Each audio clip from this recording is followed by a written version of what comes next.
Nous allons voir la fenêtre symbole.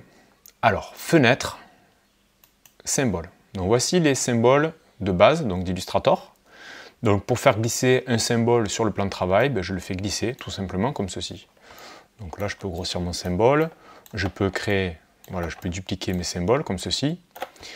Je peux également, donc en sélectionnant le symbole, aller dans le menu contextuel, dupliquer le symbole. Alors, ce symbole-là, je vais double-cliquer dessus. Vous voyez, là, je suis rentré en mode isolation. Donc là, je vais pouvoir apporter des modifications à ce symbole. Donc par exemple, là, si je rajoute un petit feu de cheminée, comme ceci, voilà, je sors du mode isolation en cliquant 2 fois à côté. Donc je reviens sur mon plan de travail. Donc là, je vais prendre ce symbole, vous voyez, et là, je viens de modifier ce symbole. Voilà. Alors, si je veux modifier le premier symbole, le symbole d'origine, je double-clique dessus. Et par exemple, là, si je veux mettre, par exemple, une base, comme ceci, voilà, vous voyez, ça m'a mis la base sur tous les symboles. Donc en fait, ces symboles, ce sont des instances de ce symbole, et ces 3 symboles ici sont des instances de celui-ci. Alors je vais à présent créer mon propre symbole. Donc là, j'ai créé un petit sapin, comme ceci. Je vais le faire glisser dans la fenêtre symbole. Donc je vais lui donner un nom, sapin. Je vais garder séquence vidéo. Et là, je vais cocher symbole dynamique. Alors, on va cliquer sur OK. Alors, je vais dupliquer mon symbole. Donc, ça, ce sont 2 instances du même symbole. Là, avec la flèche blanche, je vais sélectionner mon objet et je vais changer la couleur. Vous voyez que là, je peux changer la couleur de ce symbole. Et pourtant, quand je clique 2 fois sur la forme ici, que je déforme mon sapin, je sors du mode isolation, vous voyez que là, il me change mon symbole, mais je peux quand même avoir la liberté de changer la couleur de chaque instance, comme ceci.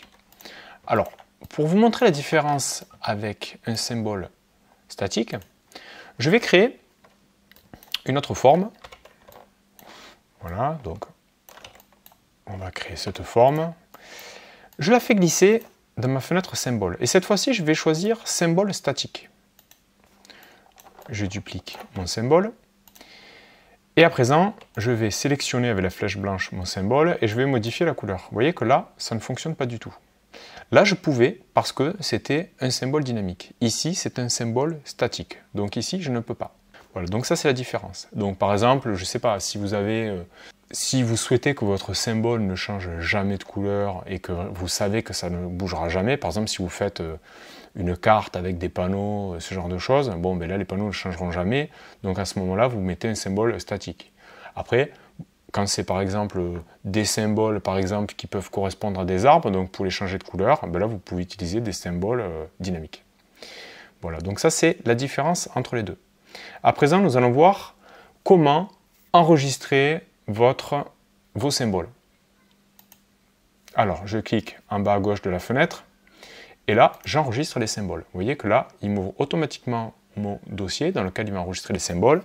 Et là, je peux mettre symbole Yuan, comme ceci.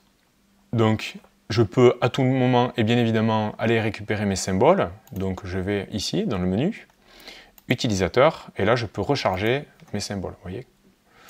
Donc, ça veut dire que vous pouvez vraiment enregistrer ce fichier et le sauvegarder sur votre disque dur. Voilà.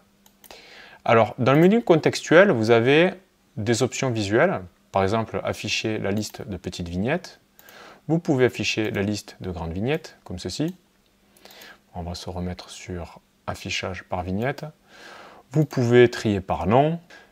Voilà, donc vous avez quand même pas mal de possibilités. Ici, vous avez la bibliothèque de symboles. Par exemple, si je vais chercher les fleurs, là, vous avez d'autres symboles. Donc en fait, Illustrator vous propose plein de symboles. Là, si je prends des fleurs, par exemple, voilà, donc là, vous avez la possibilité d'avoir des fleurs. Voilà.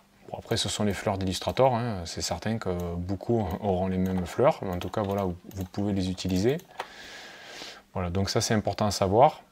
Et vous pouvez retrouver voilà, d'autres collections ici. Voilà, et toujours votre fichier personnel. Voilà, ici.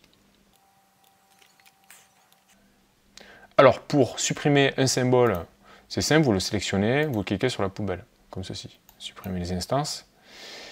Et vous pouvez le faire glisser sur la poubelle, voilà. Comme ceci.